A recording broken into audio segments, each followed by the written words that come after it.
Okay, start. Okay. Okay. Some of our friends are still coming, so we can take it further from here. Uh, I have noticed that people have very peculiar reasoning, which is either extreme this side or extreme that side. So it either excessive this way or that, like 1 or 0. So there is nothing in between. So we will, my Master Chua always thought that it is better to think somewhere middle, because when we think that there is something which can be in between two extremes, that's the best way, because not only it will give us a lot of protection, but also it will give us more balanced thinking. You may be surprising, it may be surprising to find a real good example. Do you know there are people who can write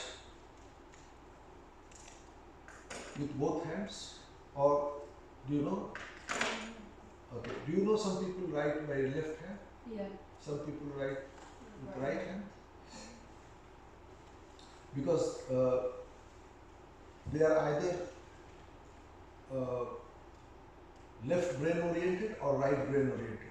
Most of us write with Right hand. right hand, because right hand is connected with our left side. So most of us are left brain oriented. What left brain means is that we are very logical, we are very judgmental, we are very, you can call it rational, or we try to find out or analyze all the time. So that is why we are mostly right-handed. But some people are left-handed, and often you notice that they are sometimes they perform very well in sports, they perform very well in certain creative thing. Have you noticed that? Yeah. Okay. But still, I will call them not 100% balanced. So there are schools, I don't know about other countries, but India I know, where right from the childhood, the young children are taught to write by both hands, or do their work with 3 months with this hand, 3 months with that hand. So when they do it like that, what happens is their ability to analyze the thing or to work efficiently it goes high, very high, and they do amazing things. Like normally, if I ask you to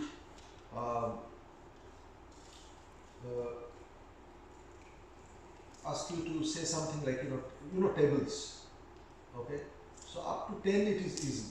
Some people can go up to 20, okay? But they can go up to 80 perfectly without any problem. If you tell them to, okay, uh, try to say the table of 79 or 67, they will tell it perfectly. It doesn't matter. The brain is more enhanced and more efficient when they do it. And when they write so fast. I can actually show you such. I have got videos, so they do it so fast. And they can write 2 languages, one with English, the other language. So that also they can do. How they do it, it is like, for us it is very surprising. But if you use both the hands properly, then it is possible to keep both brain working much efficient. And we need to do a lot of practice for that. And those students, they are specially gifted children who can do wonderful things in the future. In the past they have done it. In future they are basically geared for those kind of activities.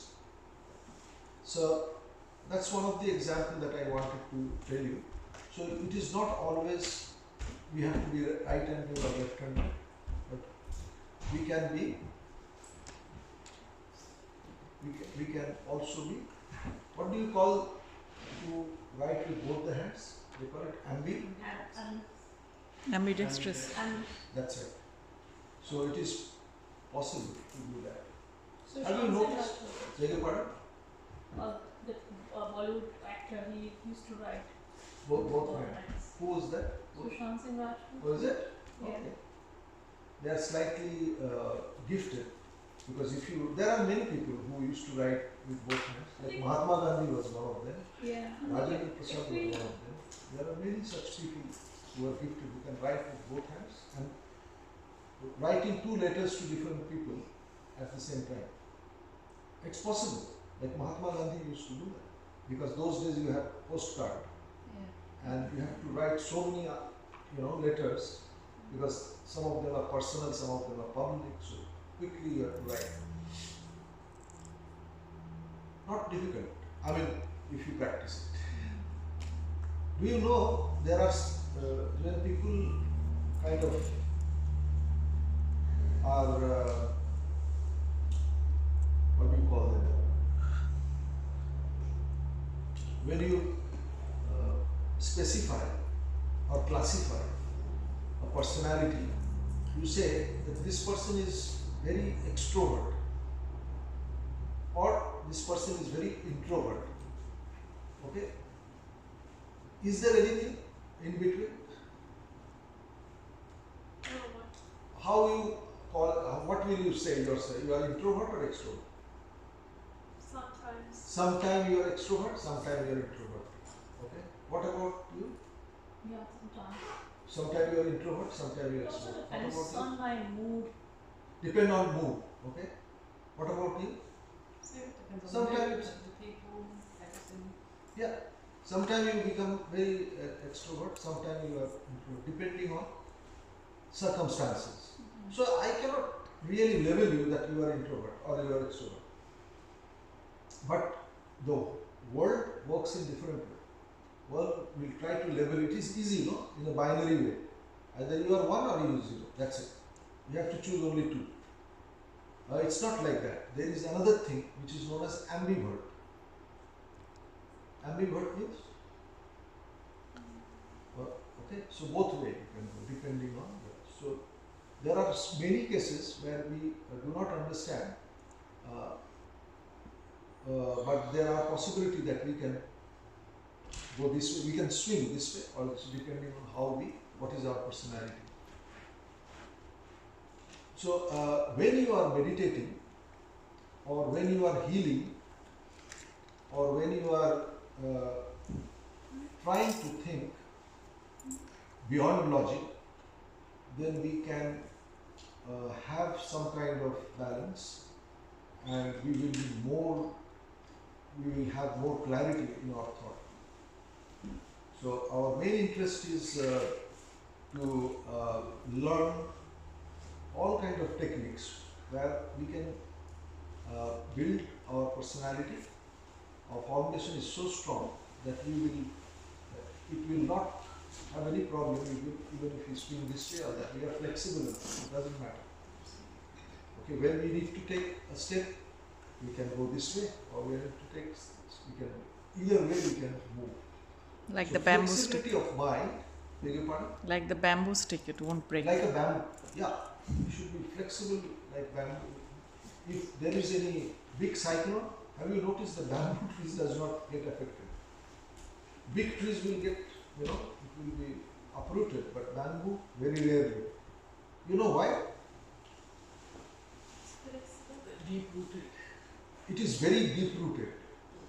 So when you are becoming flexible, you are actually, many people will not notice any changes for years. You will see that there is nothing is happening in this.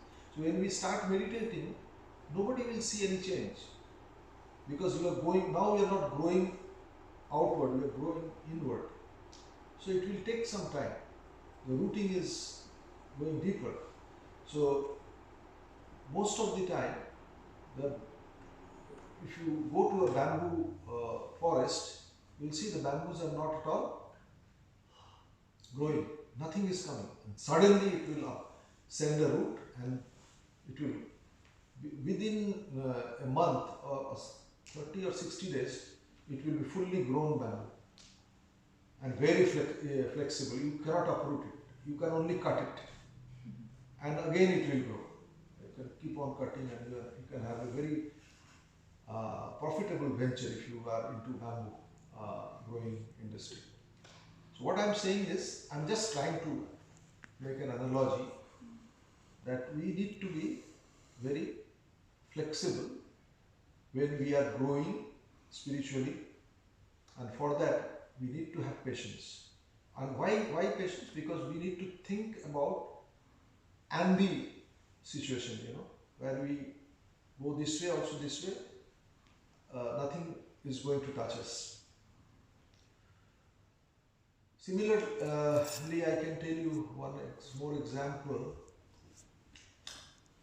in our lifestyle. Master says you can do everything in moderation. Okay? There are many institutes which forbids, you cannot do this, you cannot do that. So what happens? Nobody even like to go to those institutions because it's prohibited. People go there, but with inner, what I call is, they have that expectation and interest and desire, but they cannot do it. It is like forcibly say, no, you cannot do this if you join us. Master says that no, let people do everything, but moderately. When you grow spiritually, then slowly you will understand which is right for me, and you will live it. So that will and that wisdom should come from your inner consciousness, not by force. Anything you do by force, it is against your desire, so it will not give the right kind of outcome. Yeah, that's right. So that's why it's very important that we do our practices regularly, again and again, and there will be a wisdom, an inner voice. That inner voice will tell us, let us not do this, I am happy with this. So that happiness will allow you to do the right things in your life. But at the beginning, you need to try both. First you touch the fire, it will make you, burn, and then you try to touch ice. Do you know what I did today? Today I went to airport, and I was supposed to send one package which has to go in the refrigerated container, because it has to be kept at minus 25 degrees. Okay. For the first time in my life, when I went there, they want me to put some label and also a data logger which will collect the temperature, so that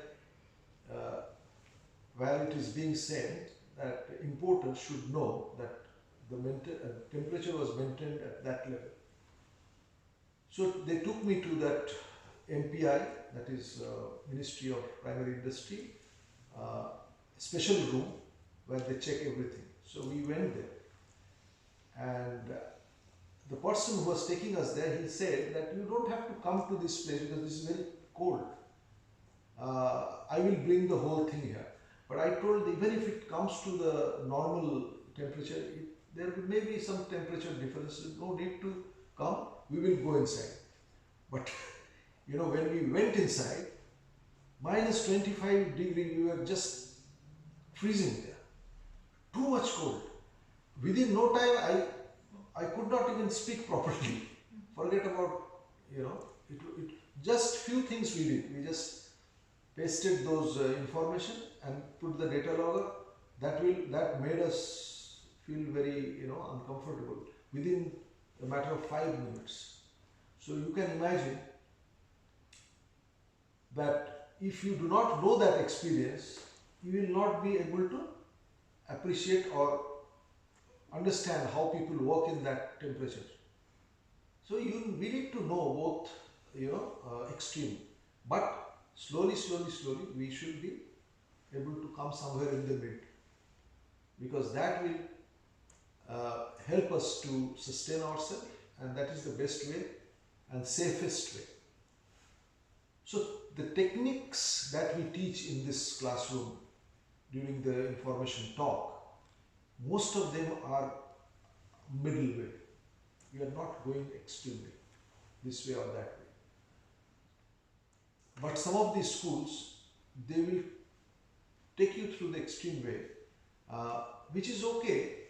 But what happens is there is a possibility of path of no return, because after some time people either go in the right way or they themselves get destroyed because of extreme things.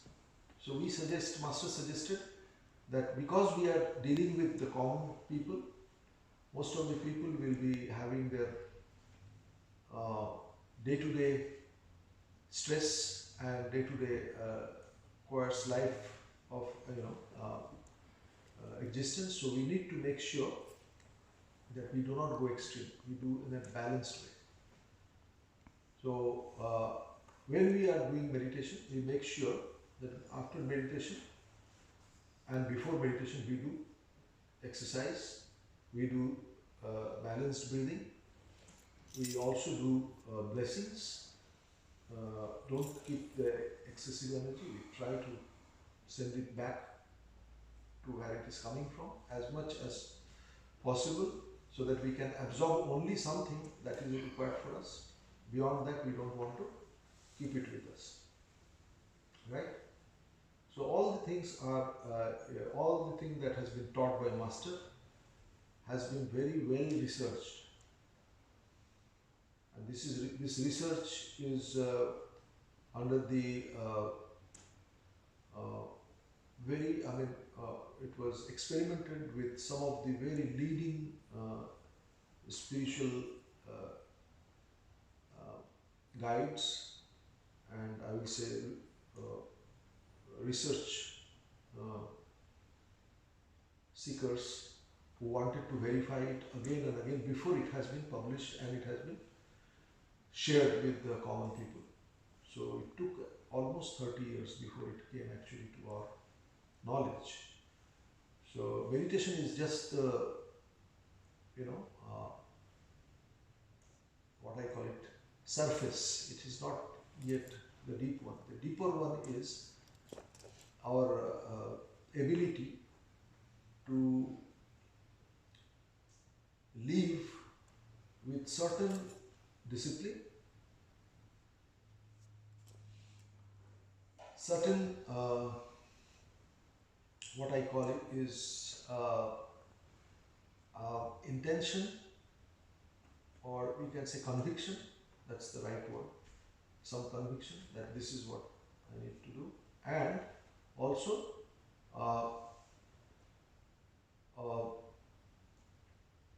certain kind of thought process.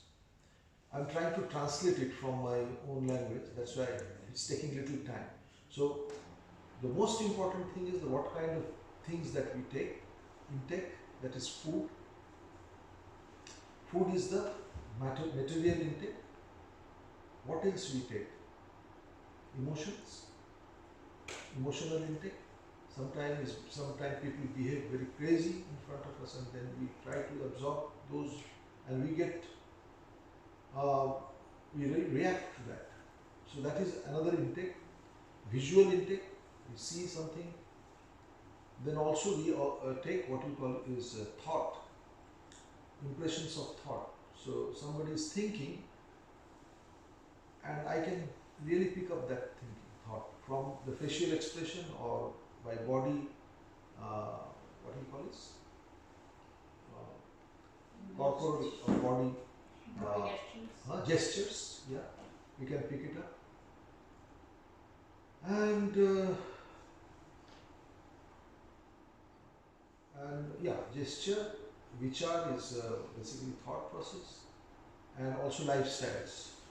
So if our lifestyles are not right, or lifestyles in a certain way, then we pick up those things. And it's very common. You notice that some people, they may have been brought up by the same parents, but pick up different kind of things because of the different company they were associated. So same parents, but two different, category of personalities. So it's very important what are our intakes, what we are taking, what kind of food we eat, what kind of food for thoughts are coming to us or we are absorbing, and then of course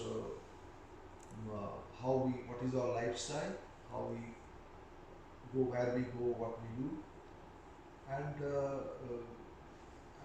what kind of environment we choose for our day-to-day life, workplace, all those things. So this is very important.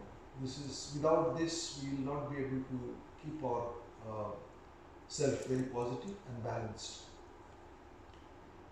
Then second most important thing is our virtue. Most of the people, they think we just do meditation and go home, we can do anything. It does not work that way. We need to understand the virtues, because sometimes we learn things from our society, our community, our friends, and they are sometimes very harmful kind of thing. Like for example, if you want to achieve something, there is no problem, you can achieve it. But while achieving, you destroy something or you hurt somebody badly. And by doing that, what you get is someone's, what you call it, in general we call it curse, but it's not curse. What I'm saying is that people feel bad about it. When they know that this person has hurt me to achieve something for his own self-interest. Does it happen? Or it does not happen?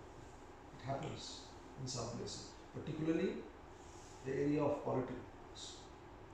It's called politics. So in politics you can do everything in a wrong way to achieve something. So there is no problem about politics, but politics has to be healthy so that the main interest, which is basically country, that is kept in mind. But people do it for sake of their own personal achievements, so that becomes a bit of a problem. So when you are a virtuous person, you make sure that you work for the larger interest of the humanity, not for the self-interest. So this is very, very important in the line of today's happening, whatever is happening in the world. Second thing is that you sometimes feel very obsessed, greedy, and those greeds are not necessarily material greed. They are it's basically a competition. Like that person has achieved, I have to achieve. Because our society defines the parameters that what you call is what is success. So you do something wrong thing and you are successful. Nobody will look at how you achieve that success. They will only see the success part. No. If you are virtuous, right at the beginning you will start, picking up the right virtue to basically become a successful. If success is not achieved, doesn't matter. you can still say that I tried my best with the rightful method, it has not happened. Doesn't matter. So success is not the only measured by the action you have taken, but it is measured with what is the action, whether it was virtuous action or it was wrongful action. So you have to be careful. This is very important for our spiritual progress. Material progress, yes, you can do those things, but spiritual progress, it will not work. So you have to have a material and spiritual balance. There are other things, as I told you, that people have the tendency to have a pride or glorify themselves, and they like to brag sometimes for sake of self gratification, and that can harm somebody. As long as it does not harm, it's okay, but if it harms others, that's not good. Have you heard about a term called gloating? Can you tell what is gloating? I think the synonym is like boasting, to say something that you've done is better than others. Yeah. Okay, let me tell you what is gloating. Suppose you do you know what is gloating? Yeah. No? Tell me what is gloating. Just when you've done something and then you sort of showing off about what you've done. That is bragging. But bragging is in a good sense, but gloating is in a bad sense. In the sense, you brag so much that other people start feeling inferior. Do you agree? Sometimes you brag so much to show off that you really ignore. I mean, it can go to the extent of extreme racism or extreme. So this is not a great thing to do in the spiritual life. But sometimes in the material life, it can be like, for example, if you want to pull up the others to that strength, then you know, glorify one or two people's good quite a lot, so that the others think, okay, if I start doing such a thing, I'll be recognized or something. So if you are trying to motivate others, sometimes this technique may be used. Motivation is a different thing. There is a purpose for gloating, because they want, I mean, some people, they're very peculiar character, they try to actually destroy somebody in a manner that they feel very suicidal, and they feel as if we do not have any, they lose their self-esteem. So if I destroy somebody with too much of, exhibition about myself, then the person automatically become very inferior. They feel that I am nobody. So if that is the case, then it is harmful. It can be a violence, in certain way. But you are not actually hitting anyone, but you are mentally or emotionally trying to destroy somebody using gloating. So it's a very, it's not motivational. I'm sorry to say that. Is it like bringing an inferiority complex and making that other person feel that the person is not good for anything just by over exaggerating on the personality, So making shadowing the person.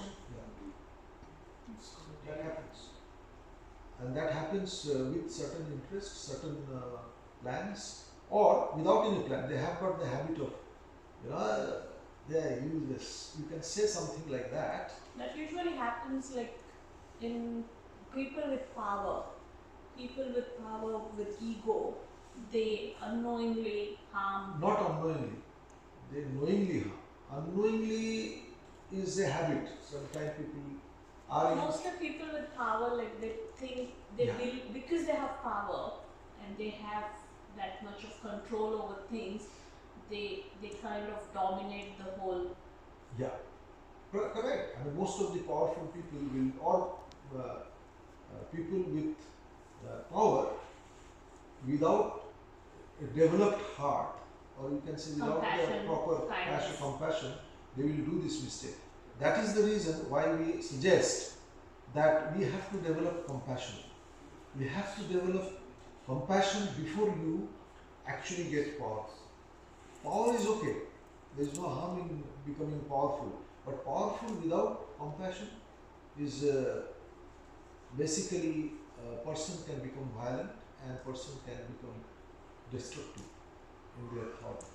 So But it's also like usually the person who has been used to be dominating, like powerful, they like to be in command always, like yes, authoritarian person. authoritarian person. That personality trait is such that they, I think, like percentage wise, when you look and talk to them, the compassion level Is low. low. Yeah. Because they as a personality, they like to dominate as soon as they enter, like in a team or Yeah. in an environment. That's right. Why that happened? I mean, some of us are pranicular. Can you tell me, in such situation, what particular center is overactivated and what center is not working at all? Solar is overactivated and heart is. Beg your pardon? Solar is overactivated and heart is Underactivated. Yes. So what happens is when we are like this, the person with dominance, power, and not thinking about that means their heart center is very, very weak and small. But they have got physical will and authoritarian attitude that is being due to the solar plexus. So you can notice them and they are very easy to be identified. So be very careful. If such people are around, so they can contaminate you. So people who are gloating, if you be in their uh, field of influence, you will also start gloating because they have overactivated solar plexus center. So we need to be very careful. So if you are very good chooser where to go and what not to do and what we should do, then you are already in the path of spirituality. You are already balanced person. So you do material thing but spiritually. There is no harm in doing material things like we all do. Can you give us an example of it, like doing material thing and spiritually? Okay, you are going to your office, that is required because you want to earn money. Money is matter. Okay? But you make sure that when you are in the office, you are not doing anything that can harm a person. On the contrary, you are cooperating, helping with the helping intention, attitude. Just a little bit of attitudinal changes, you will be like a healer in the office. People will like you because I am ready to give help to others. So you are doing already a spiritual practice. People, you will be very, very sought out person if you are like that. Your attitude will be to help, irrespective of you get their help or not. I am willing to help you. That's my attitude. That's my way of treating others. Not constantly looking down on somebody or saying, oh, he has not done that, he has not. So, not many people in the office you will see, no, they will always find out faults. So, if you are doing that, then you are in the category of, very, I'll say, narrow thinker, and your spiritual development will get stalled because you are constantly criticizing somebody. If somebody is doing mistake, I'm not saying that you ignore it, but you can go and show them how to do it, and that's it. So you find you can do it better than other without showing off that I can do better. All you are doing is you are just explaining that many people do mistakes because they do not know they are doing mistake. Do you agree with me? Yes. Sometimes it's better to point that person out. This is how you can improve this. But there are people who would not try to correct that person. On the contrary, they will go and complain, or they will say, look, this person doesn't even know this. Why they do that? Because I want to show my superiority. I know better than this person. Does it happen? It happens. Let us agree. Everywhere it happens. And if you are doing it, then you are actually not a spiritual. Spirituality means that we need to have a clear balance in my mind. I see everyone as me. That people, we can do, everyone can do mistake. And when I correct it with my own compassion and kindness, then what happens? What is the benefit? Benefit is that when I do mistake, I'll also be corrected in a nice manner. Is this example suffice, or you need something else? Does it make sense? Okay, good.